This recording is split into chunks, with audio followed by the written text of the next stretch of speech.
News 18 India. और इस वक्त एक बड़ी खबर राजस्थान के भरतपुर से मिल रही है, जहां भरतपुर में धर्मांतरण मामले की जांच के लिए एसआईटी का गठन कर दिया गया है। अब इस मामले में अब तक 5 आरोपियों की गिरफ्तारी हो चुकी है। चिकसाना थाना पुलिस ने अजय नाम के व्यक्ति को गिरफ्तार कर लिया है और इसी अजय नाम के व्यक्ति ने धर्मांतरण करवाने की बात को कबूल कर लिया है।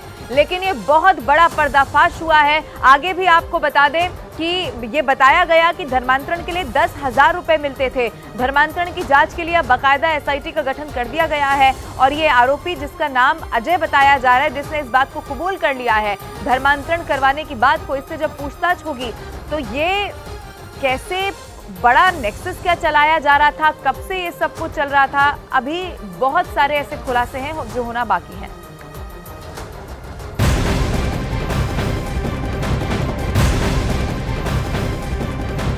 पूरे मामले पर पुलिस अधीक्षक मृदुल कच्छावा ने बताया कि अभी तक गिरफ्तार किए गए आरोपियों से कई पूछताछ में खुलासे हुए हैं, जिनकी जांच की जा रही है। और पुलिस मुख्यालय के निर्देश के बाद एसआईटी का गठन किया गया है, जिसमें एडिशनल एसपी, सीओ के साथ साथ 2 थाना अधिकारी और जिला स्पेशल टीम शामिल है, जो इस पूरे केस की जांच में जुटी हुई है।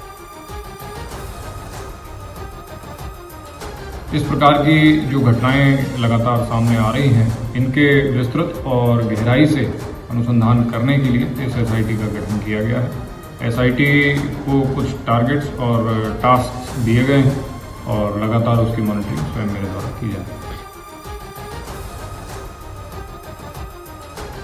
सुना पुलिस का बयान की मॉनिटरिंग हो रही है, इसमें बड़ा खुलासा हुआ है। दरअसल 2 मामले हैं। पहले हमने देखा था कि 400 से 500 महिलाओं, युवतियों का धर्मांतरण होता है, फिर एक परिवार ही धर्मांतरण का खेल करवा रहा था। इसमें एसआईटी का गठन किया गया है और 10,000 रुपए धर्मांतरण के लिए शख्स को मिलते थे। तो 2 अलग अलग मामले अब पुलिस जांच में जुटी है। ज्यादा जानकारी के साथ ग्राउंड जीरो पर इस वक्त मौजूद है, उनका रुख कर लेते हैं। भवानी, एक आरोपी जिसका नाम अजय बताया जा रहा है, उससे क्या पूछताछ में अभी तक कुछ समझ में आ पाया है कि कब से ये धर्मांतरण का खेल चल रहा था, कितने लोगों का धर्मांतरण हो चुका है, क्या और जानकारी आपके पास इस पूरे मामले को लेकर? देखिए, ये 11 तारीख को सबसे पहले खुलासा 11 तारीख को हुआ था, जब पुलिस की रेड के अंदर एक जगह पर, तकरीबन एक सेंटर पर धर्मांतरण का खेल चल रहा था। उसके बाद में पुलिस ने और छानबीन की तो ये अजय और एक सेंटर चला रहे थे, ये और इसकी पत्नी, और जहां पर बीमारी के नाम पर लोगों को बुलाया जा रहा था कि बीमारी ठीक करने का काम करते हैं, और फिर वहां पर ये पैसे देकर धर्मांतरण करा रहे थे। ये सबसे बड़ा आरोप है। सवाल ये नहीं है कि कौन किस मत को मानता है या किस मत में परिवर्तित होता है, लेकिन जबरन धर्मांतरण गलत है। तो उसमें अभी तक की जो इन्वेस्टिगेशन है उसके अंदर ये सामने आ रहा है कि ऐसे कई सारे सेंटर भरतपुर में अलग अलग जगह पर चल रहे हैं, और अभी तक की छानबीन में तकरीबन आ चुका है कि 4,000 से ज़्यादा लोगों का धर्मांतरण कराया जा चुका है। उनको आइडेंटिफाई किया जा रहा है, कुछ रिकॉर्ड्स हैं वो बरामद किए गए। विश्व हिंदू परिषद के कुछ कार्यकर्ता जिन्होंने भी कुछ रिकॉर्ड्स दिए, इन तमाम की जाँच की जा रही है। और जो एसआईटी गठित की गई है वो ये देख रही है कि जो सेंटर चल रहे हैं अलग अलग जगह पर, जो बीमारी के नाम पर सेंटर चल रहे हैं कि बीमारी का इलाज करते हैं, और वहाँ पर धर्मांतरण का काम चल रहा है, तो इनके कनेक्शन क्या, फंडिंग देखी जा रही है। एक में कनेक्शन ये आया कि विदेशों से फंडिंग हो रही है, कि इटली का कनेक्शन भी आया।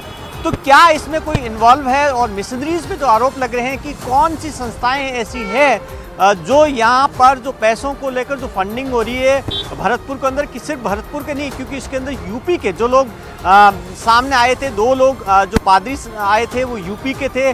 तो कई स्टेट का ये कनेक्शन हो सकता है। पहले भवानी, आप जो जानकारी दे रहे हैं इससे समझ में आता है कि एक बड़ा नेक्सस है, विदेशों तक तार फैले हुए हैं, दूसरे राज्यों तक फैले हुए हैं। सवाल ये खड़ा होता है कि जब इतने टाइम से सेंटर्स चल रहे थे, क्या किसी को अभी तक जानकारी इसके बारे में नहीं मिली? कोई परिवार भी सामने नहीं आए कि बीमारी ठीक करने के बहाने वहां पर जबरन धर्मांतरण होता है?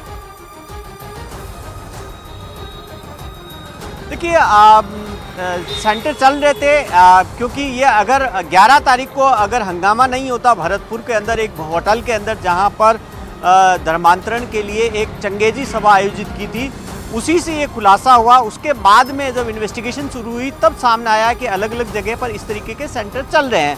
कुछ जगह पर पुलिस ने ये भी छानबीन की, लोगों से पूछताछ की और क्योंकि शिकायत पुलिस के पास में पहले नहीं आई थी, लेकिन अब जो लोग हैं वो सामने आ रहे हैं, वो बता रहे हैं कि किस तरीके से कई जगह पर 2 साल से सेंटर चल रहे हैं, कई जगह पर अलग अलग जगह से चल रहे हैं, पैसे किस किस को दिए गए, 10-10 हज़ार रुपये, जैसे अजय से जो पूछताछ हुई उसमें सामने आया कि 10-10 हज़ार रुपये दिए जा रहे हैं। गाँव के अंदर अगर पैसा इतना बांटा जाता है क्योंकि गरीब तबका है और फिर उनको लालच दिया जाता है पैसों का और उसके बाद में उनको बीमारी ठीक करने के लिए कहा जाता है।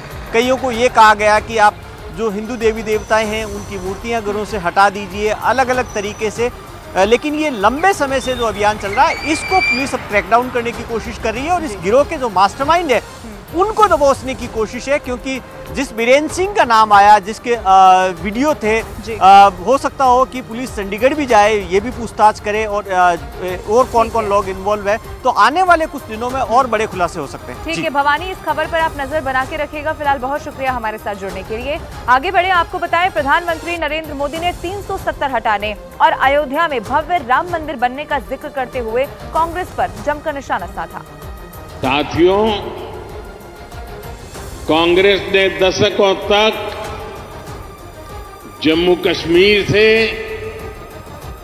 आर्टिकल 370 हटाने पर रोड़े अटकाए थे। मैंने आपको गारंटी दी थी कि जम्मू कश्मीर से आर्टिकल 370 हटाकर रहूंगा। आज कांग्रेस की लाख कोशिश के बावजूद आर्टिकल 370 इतिहास के पन्नों में खो गया है। आज जम्मू कश्मीर में महिलाओं, दलितों, पिछड़ों, आदिवासियों को उनके हक मिलने लगे हैं। इसलिए ही तो लोगों ने एक और संकल्प लिया है और जनता जनार्दन कह रही है, आप लोग कह रहे हैं, जिसने 370 हटाया,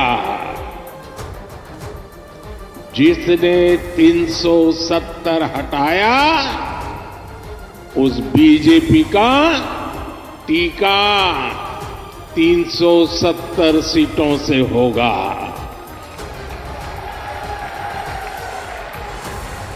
बीजेपी के 370 ही पहुंचाएंगे एनडीए को 400 पार। देश की इच्छा थी कि अयोध्या में प्रभु राम का भव्य मंदिर का निर्माण हो। आज पूरा देश भव्य राम मंदिर में विराजे राम लला के दर्शन कर रहा है। और तो और कांग्रेस के लोग, जो लोग हमारे भगवान राम को काल्पनिक बताते थे, जो कभी नहीं चाहते थे कि अयोध्या में प्रभु राम का मंदिर बने, वो भी अब जय सिया राम बोलने लगे हैं।